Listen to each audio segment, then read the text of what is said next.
Morning बच्चों, आज हम सब हिंदी नवनीत का द्वितीय अध्याय धरती की गंध के बारे में पढ़ेंगे। यह पाठ प्रभाकर द्विवेदी द्वारा रचित है।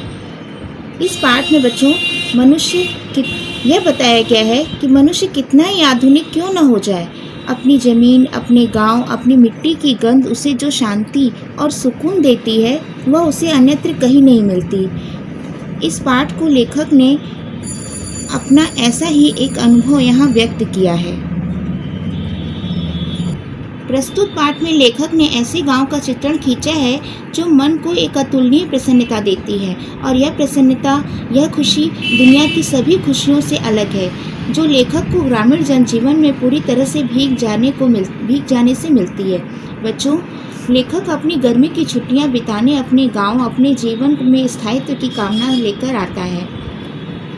जहाँ छोटी सी नदी है जिसका नाम मनोरमा है, वह इसके किनारे भ्रमण करते हुए चला आ रहा है। दोपहर की चिलचिलाती धूप में वह छांव तलाशता हुआ आगे बढ़ता चला जा रहा है। जहाँ तेज गर्मी के कारण पशु गंदे पानी में लौट रहे थे, किनारे के पेड़ की छांव में चरवाहे कौड़ी और चौसर खेल रहे थे तथा बच्चे गोटी खेल रहे थे।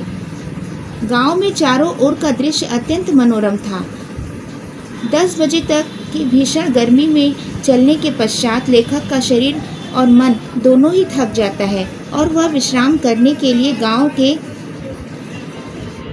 के ही एक सगृहस्थ के घर में ठहर जाते हैं, और कुछ देर विश्राम करने के पश्चात वो उस सगृहस्थ से एक बटलोही, जो एक प्रकार का बर्तन ही है बच्चों, वह मांग लेते हैं और नहाते हैं। नहाकर आहरा सुलगाते हैं। आहरा एक ईंधन ही है। सुलगाकर उस पर चावल पकाते हैं। जब सगृहस्थ की पत्नी ने देखा कि वह पड़ोस के अहिर के यहाँ से दही लेने जा रहे हैं, तो वह स्वयं उन्हें दही लाकर दे देती है। खाना खाकर बटलोई माँजते हैं और उसारे में ही खाकर वहीं पे लेट जाते हैं। वहीं गांव के छोटे छोटे लड़के मिट्टी में पानी डालकर कीचड़ बनाकर उसमें लौट रहे थे। गांव में क्या होता है, छोटे छोटे बच्चे अलग अलग खेल खेलते रहते हैं, हरकतें करते रहते हैं। इसी प्रकार गर्मी से बेहाल सभी इंद्र को प्रसन्न करने के लिए गीत भी गा रहे थे। कारे बदरा पानी दे गुड़धानी दे, पानी दे बरखा दे, पानी दे, कारे बदरा पानी दे। इस गीत सुनते सुनते लेखक को नींद आ गई, और जब आंख खुली तो देखा आसमान में उजले उजले बादल घिरे थे। फिर आंख लग गई, और कुछ देर पश्चात जब आंख खुली तो उन्होंने देखा टप टप बूंदें गिर रही थी, जो अत्यंत बड़ी बड़ी थी, जो कुछ ही देर बरस कर रुक गई। पानी के इन बूंदों को देखकर सभी के मन में उल्लास भर गया। वह उनके रुकते ही धरती फिर सूख गई। लेखक को लगा यह धरती की कभी न शांत होने वाली प्यास है जो चिरंतन है।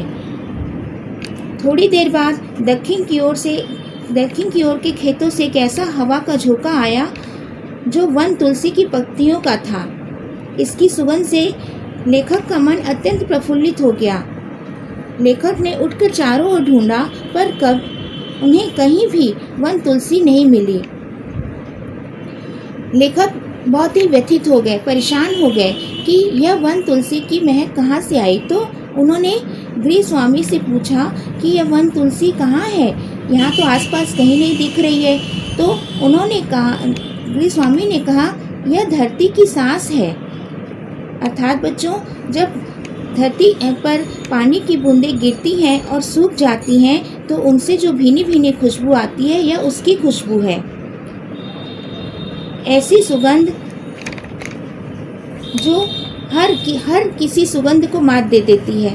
बच्चों, क्या तुमने कभी धरती की सौंधी गंध का अनुभव किया है?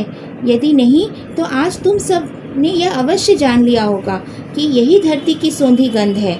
भीषण गर्मी के बाद बारिश की पहली बूंद जब धरती पर पड़ती है तो विभिन्न प्रकार के फूलों, मंजरियों के गंध को भी मात दे देती है।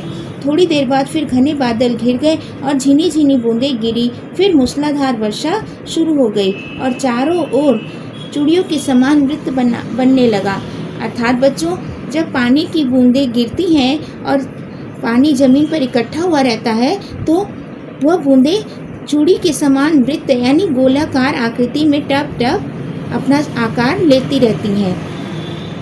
यह वृत्त संपूर्णता का परिचय है। अब हम आप बच्चों बताएंगे कि जब लेखक को लगा कि अब वर्षा के पश्चात शाम हो गई, तब उन्होंने इतने देर में उन्होंने क्या देखा? सारे बच्चे इधर उधर कागज की नौका लेकर दौड़ने लगे। यह देखकर लेखक को अपना बचपन याद आने लगा और वो भी अपने मन ही मन की गरिमा को प्रणाम करते हुए कहते हैं, इस धरती माँ को वो प्रणाम करते हुए कहते हैं, प्रणाम है तुम्हारी इस गरिमा को, प्रणाम है तुम्हें, प्रणाम है तुम्हारी इस कथा को।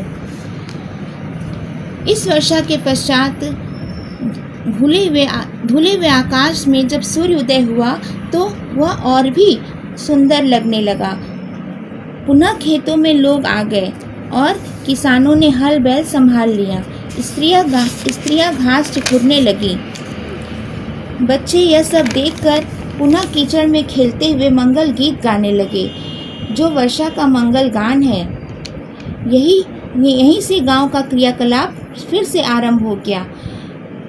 मेड़ पर चलते चलते लेखक स्वयं मिट्टी में गिर जाते हैं और उनके कपड़ों की कीचड़ उन्हें वह खुशी देती है जिस खुशी में वहाँ पे सभी गांववासी वर्षा मंगल कर रहे हैं। और इस बेला को लेखक कोटि कोटि प्रणाम करते हैं, क्योंकि यह माँ धरती के चंदन का लेप के रूप में उन्हें स्वयं मिल गया, जिसे वह प्रसाद के समझकर ग्रहण करते हैं। इस प्रकार प्रस्तुत पाठ में बच्चों अनुभव लेखन के माध्यम से लेखक ने गांव की मिट्टी व पहली वर्षा से होने वाली सौंधी